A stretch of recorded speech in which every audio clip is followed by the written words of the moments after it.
Welcome to elite media Telugu news channel. Bulletin లో updates చూద్దాం.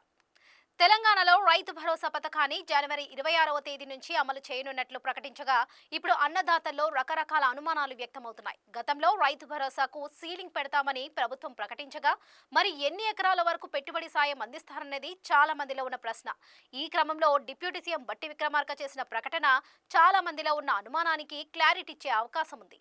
తెలంగాణ రైతులు ఎప్పుడెప్పుడా అని ఎదురు చూస్తున్న రైతు భరోసా పథకానికి రేవంత్ రెడ్డి సర్కార్ ముహూర్తం ఖరారు చేసిన సంగతి తెలిసిందే. జనవరి 26వ తేదీన రైతు భరోసా పథకాన్ని ప్రారంభించి ఒక్కో ఎకరానికి 12,000 రూపాయల చొప్పున అన్నదాతల అకౌంట్లో జమ చేయనున్నట్లు సీఎం రేవంత్ రెడ్డి ప్రకటించారు. సాగు చేసే ప్రతి ఎకరానికి రైతు భరోసా పెట్టుబడి సాయం అందిస్తామని రేవంత్ రెడ్డి స్పష్టం చేసిన విషయం తెలిసిందే. గత ప్రభుత్వం హయాంలో రైతు బంధు డబ్బులు ప్రక్కదారి పట్టాయని, కుట్టలు, రోడ్లు, రియల్ ఎస్టేట్ స్థలాలకు కూడా పెట్టుబడి సాయం అందించారని, ఈ పథకం ద్వారా పెద్ద పెద్ద భూస్వాములే లాభపడ్డారంటూ పెద్ద ఆరోపణలు చేసిన కాంగ్రెస్ ప్రభుత్వం ఈసారి రైతు భరోసా పథకాన్ని పకడ్బందీగా అమలు చేస్తామని పదే చెప్తూ వస్తుంది. ఈ మేరకు కేబినెట్ సబ్ కమిటీని ఏర్పాటు చేసి క్షేత్రస్థాయిలో స్థానికులు, రైతులతో మాట్లాడి విధి విధానాలు రూపొందించింది కూడా. ఈ క్రమంలో మరి రైతు భరోసా కింద పెట్టుబడి సాయం ఎవరెవరికి ఇస్తారు, ఎన్ని ఎకరాల వరకు ఇవ్వనున్నారు, ఇలా రకరకాల ప్రశ్నలు రేకెత్తుతున్నాయి. అయితే 5 ఎకరాల వరకు ఇవ్వాలా, 10 ఎకరాల వరకు ఇవ్వాలా అన్నది కూడా చర్చించి నిర్ణయం తీసుకుంటామని గతంలో ప్రభుత్వం పెద్దలు చెప్పిన మాట.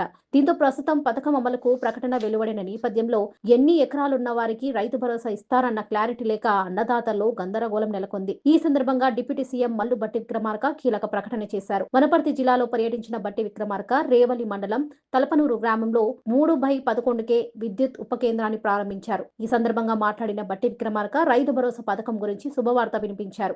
జనవరి 26 నుంచి అన్నదాతల అకౌంట్లో ఎకరానికి 12,000 రూపాయలు రైతు భరోసా డబ్బులు జమ చేయనున్నట్లు బట్టి తెలిపారు. అయితే రైతు భరోసా కొందరికి వస్తుందా అంటూ కొందరు రైతులను ఆందోళన గురి చేస్తున్నారని బట్టి ఆగ్రహం వ్యక్తం చేశారు. అందరికీ రైతు భరోసా ఇస్తామని ధైర్యంగా తెలపాలని కార్యకర్తలకు సూచించారు.